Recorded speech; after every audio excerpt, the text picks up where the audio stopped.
ಓಂ ನಮಃ ಶಿವಾಯ. ಎಲ್ಲರಿಗೂ ನಮಸ್ಕಾರ.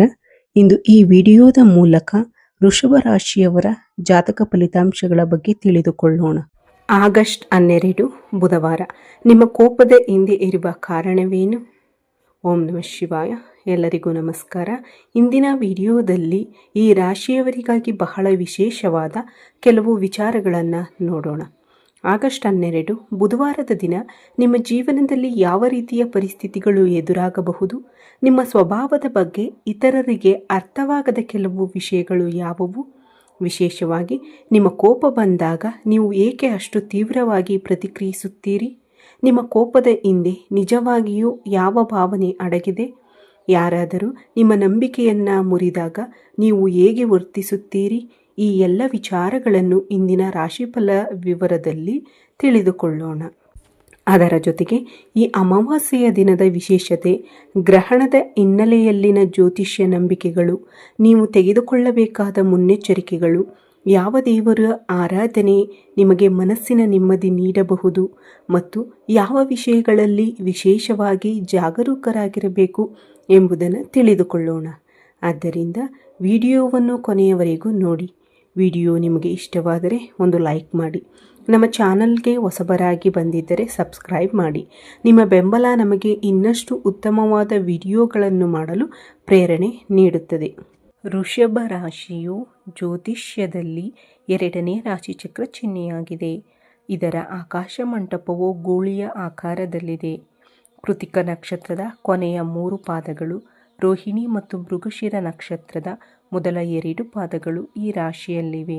ಈ ರಾಶಿಯ ಅಧಿಪತಿ ಐಶ್ವರ್ಯ ಮತ್ತು ಕಲೆಯ ಅಧಿಪತಿಯಾದ ಶುಕ್ರ.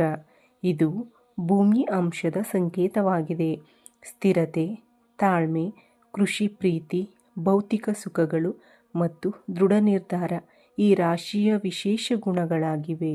ಇವರು ಯಾರ ಮಾತನ್ನಾದರೂ ಸುಮ್ಮನೆ ಒಪ್ಪಿಕೊಳ್ಳುವ ಸ್ವಭಾವದವರಲ್ಲ. ಒಂದು ವಿಷಯವನ್ನು ತಮ್ಮದೇ ಆದ ರೀತಿಯಲ್ಲಿ ಅರ್ಥ ಮಾಡಿಕೊಂಡ ನಂತರವೇ ಅದನ್ನು ಒಪ್ಪಿಕೊಳ್ಳಲು ಇಷ್ಟಪಡುತ್ತಾರೆ. ಅವರ ಆತ್ಮಗೌರವ ಅವರಿಗೆ ಬಹಳ ಮುಖ್ಯ. ಯಾರಾದರೂ ಸಾರ್ವಜನಿಕವಾಗಿ ಅವಮಾನಿಸಿದರೆ ಅಥವಾ ತಮ್ಮ ಸಾಮರ್ಥ್ಯವನ್ನು ಕಡಿಮೆ ಮಾತನಾಡಿದರೆ ಅದನ್ನು ಸುಲಭವಾಗಿ ಮರೆಯುವುದು ಇವರಿಗೆ ಕಷ್ಟವಾಗಬಹುದು. ಅದೇ ಸಮಯದಲ್ಲಿ ಸಹಾಯ ಬೇಕಾದವರಿಗೆ ತಮ್ಮ ಕೈಲಾದಷ್ಟು ನೆರವು ನೀಡುವ ಮನಸ್ಸು ಇವರಲ್ಲಿರುತ್ತದೆ. ಒಬ್ಬರನ್ನು ತಮ್ಮವರೆಂದು ಒಪ್ಪಿಕೊಂಡರೆ ಅವರಿಗಾಗಿ ಸಾಕಷ್ಟು ತ್ಯಾಗ ಮಾಡಲು ಸಿದ್ಧರಾಗಿರುತ್ತಾರೆ. ಇದೇ ಕಾರಣದಿಂದ ಇವರ ಸಂಬಂಧಗಳಲ್ಲಿ ನಂಬಿಕೆ ಮತ್ತು ಗೌರವಕ್ಕೆ ವಿಶೇಷ ಸ್ಥಾನವಿರುತ್ತದೆ. ಈ ರಾಶಿಯವರಿಗೆ ಕೋಪ ಏಕೆ ಬರುತ್ತದೆ? ಇಂದಿನ ಪ್ರಮುಖ ವಿಚಾರ. ಧನುರಾಶಿಯವರು ಪ್ರತಿಯೊಂದು ಸಣ್ಣ ವಿಷಯಕ್ಕೂ ಕೋಪಗೊಳ್ಳುವವರು ಎಂಬುದು ಸರಿಯಾದ ಚಿತ್ರಣವಲ್ಲ. ಸಾಮಾನ್ಯವಾಗಿ ಸಾಕಷ್ಟು ವಿಷಯಗಳನ್ನು ಸಹಿಸಿಕೊಂಡು ಹೋಗುತ್ತಾರೆ. ಆದರೆ ಕೆಲವು ನಿರ್ದಿಷ್ಟ ಸಂದರ್ಭಗಳಲ್ಲಿ ಮಾತ್ರ ಅವರ ಸಹನೆಯ ಮಿತಿ ದಾಟಬಹುದು. ಮೊದಲನೆಯದು, ಆತ್ಮಗೌರವಕ್ಕೆ ಧಕ್ಕೆಯಾದರೆ. ಯಾರಾದರೂ ನಿಮ್ಮನ್ನು ಉದ್ದೇಶಪೂರ್ವಕವಾಗಿ ಅವಮಾನಿಸಿದರೆ ಅಥವಾ ಎಲ್ಲರ ಮುಂದೆ ನಿಮ್ಮ ಸಾಮರ್ಥ್ಯವನ್ನು ಪ್ರಶ್ನಿಸಿದರೆ ನೀವು ಅದನ್ನು ಸುಮ್ಮನೆ ಸಹಿಸಿಕೊಳ್ಳಲು ಸಾಧ್ಯವಾಗದೇ ಇರಬಹುದು. ಎರಡನೆಯದು, ಅವರ ನಂಬಿಕೆಗೆ ದ್ರೋಹವಾದಾಗ. ನೀವು ಒಬ್ಬರನ್ನು ನಂಬಿದ ನಂತರ ಆ ವ್ಯಕ್ತಿಗೆ ನಿಮಗೆ ಸುಳ್ಳು ಹೇಳಿದರೆ ಅಥವಾ ನಿಮ್ಮ ನಂಬಿಕೆಯನ್ನು ದುರುಪಯೋಗಪಡಿಸಿಕೊಂಡರೆ ನಿಮ್ಮ ಮನಸ್ಸಿಗೆ ಬಹಳ ನೋವಾಗಬಹುದು. ಆ ನೋವು ಕೆಲವೊಮ್ಮೆ ಕೋಪದ ರೂಪದಲ್ಲಿ ಹೊರಬರಬಹುದು.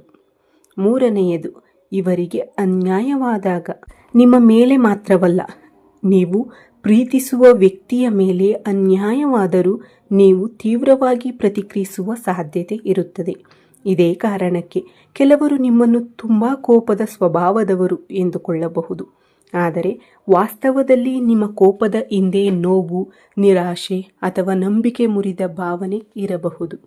ಆಗಸ್ಟ್ 12ರಂದು ಎಚ್ಚರಿಕೆ ಅಗತ್ಯವಿರುವ ವಿಷಯ. ಈ ದಿನ ಕೆಲವು ವಿಚಾರಗಳಲ್ಲಿ ಭಾವನೆಗಿಂತ ವಿವೇಕಕ್ಕೆ ಹೆಚ್ಚಿನ ಮಹತ್ವ ನೀಡುವುದು ಒಳ್ಳೆಯದು. ವಿಶೇಷವಾಗಿ ಹಣಕಾಸಿನ ವ್ಯವಹಾರಗಳಲ್ಲಿ ದಾಖಲೆಗಳನ್ನು ಪರಿಶೀಲಿಸದೆ ಯಾರನ್ನೂ ನಂಬಬೇಡಿ. ವ್ಯಾಪಾರದಲ್ಲಿ ಮಾತಿನ ಮೇಲೆ ಮಾತ್ರ ನಿರ್ಧಾರ ತೆಗೆದುಕೊಳ್ಳುವ ಬದಲು ಅಗತ್ಯ ದಾಖಲೆಗಳನ್ನು ಪರಿಶೀಲಿಸಿ. ಯಾರಾದರೂ ನಿಮಗೆ ಒತ್ತಡ ಹಾಕುತ್ತಿದ್ದರೆ ಎಂದ ತಕ್ಷಣ ಕೋಪದಿಂದ ಪ್ರತಿಕ್ರಿಯಿಸಬೇಡಿ. ಒಮ್ಮೆ ಕೋಪದಲ್ಲಿ ಹೇಳಿದ ಮಾತುಗಳನ್ನು ನಂತರ ಹಿಂತೆಗೆದುಕೊಳ್ಳುವುದು ಕಷ್ಟವಾಗಬಹುದು. ಆದ್ದರಿಂದ ಈ ದಿನ ಒಂದು ಸರಳ ನಿಯಮ ನೆನಪಿಟ್ಟುಕೊಳ್ಳಿ. ಮೊದಲು ಯೋಚಿಸಿ, ನಂತರ ಮಾತನಾಡಿ. ನಿಮ್ಮ ಆಪ್ತರಿಂದಲೇ ನೋವಾಗುವ ಸಾಧ್ಯತೆ ಇದೆ. ಈ ರಾಶಿಯವರ ಒಂದು ವಿಶೇಷ ಗುಣವೆಂದರೆ ಅವರು ಎಲ್ಲರನ್ನೂ ಒಂದೇ ರೀತಿಯಲ್ಲಿ ತಮ್ಮ ಹತ್ತಿರಕ್ಕೆ ಬಿಡುವುದಿಲ್ಲ. ಆದರೆ ಯಾರನ್ನಾದರೂ ತಮ್ಮ ಮನಸ್ಸಿನಲ್ಲಿ ಒಪ್ಪಿಕೊಂಡ ನಂತರ ಅವರನ್ನು ಸಂಪೂರ್ಣವಾಗಿ ನಂಬುತ್ತಾರೆ. ಅದು ಸ್ನೇಹಿತರಾಗಿರಬಹುದು, ಕುಟುಂಬದವರಾಗಿರಬಹುದು, ಜೀವನ ಸಂಗಾತಿಯಾಗಿರಬಹುದು ಅಥವಾ ಬಹಳ ಹತ್ತಿರದ ವ್ಯಕ್ತಿಯಾಗಿರಬಹುದು.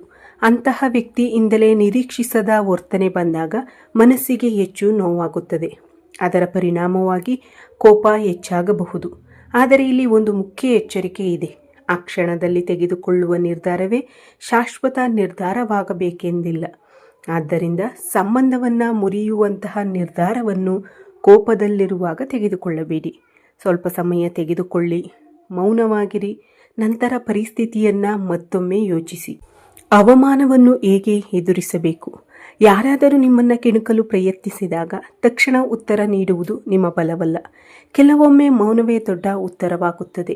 ನಿಮ್ಮ ವಿರುದ್ಧ ಯಾರಾದರೂ ಮಾತನಾಡುತ್ತಿದ್ದಾರೆ ಎಂದು ಕೇಳಿದ ತಕ್ಷಣ ಅವರೊಂದಿಗೆ ಜಗಳಕ್ಕೆ ಹೋಗಬೇಡಿ.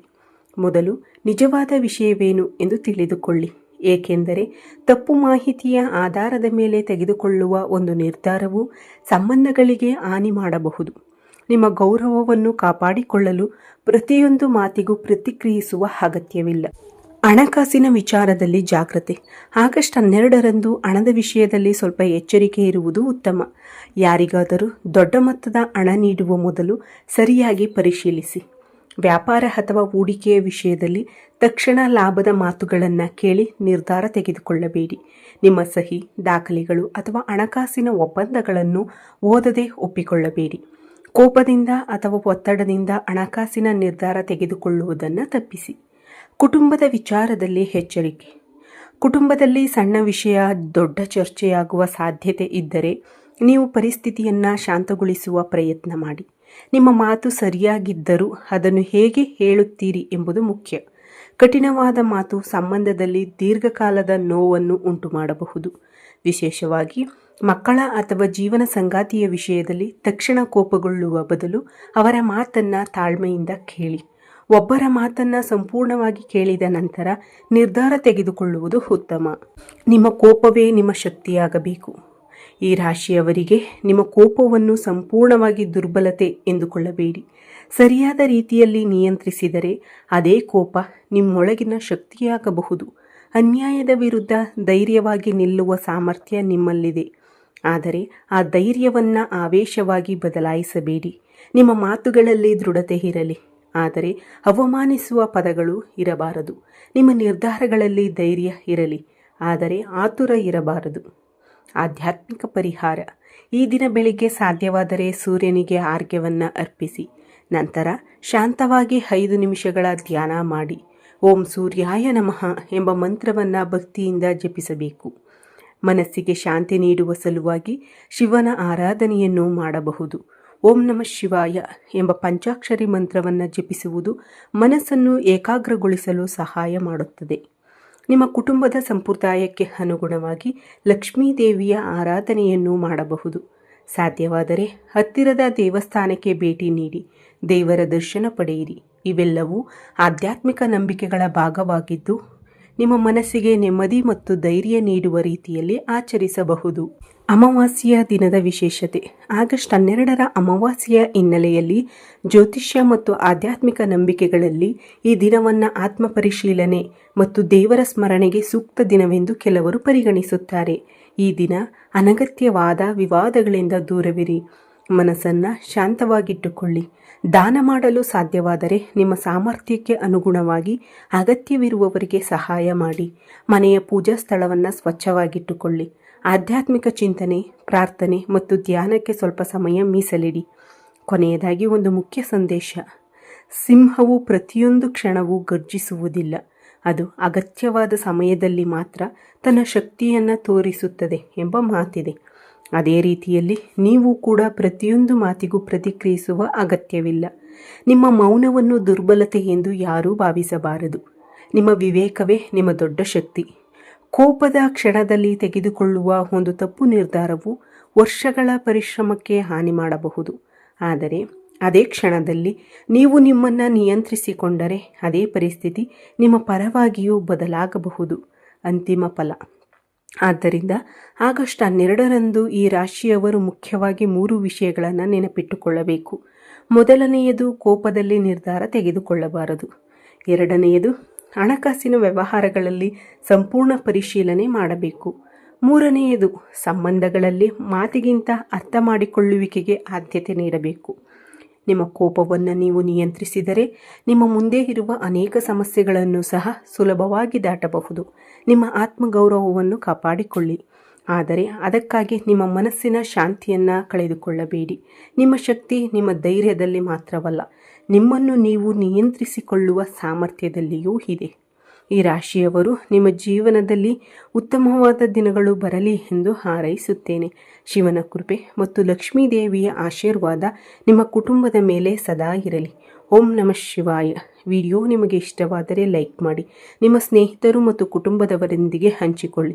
ಹೊಸ ವಿಡಿಯೋಗಳಿಗಾಗಿ ನಮ್ಮ ಚಾನಲನ್ನು ಸಬ್ಸ್ಕ್ರೈಬ್ ಮಾಡಿಕೊಳ್ಳಿ. ಈ ವಿಡಿಯೋ ವೀಕ್ಷಿಸಿದ ನನ್ನ ಎಲ್ಲ ವೀಕ್ಷಕ ಬಂಧುಗಳಿಗೂ ಧನ್ಯವಾದಗಳು. ಎಲ್ಲರಿಗೂ ಶುಭವಾಗಲಿ. ಜೈ ಶ್ರೀರಾಮ್.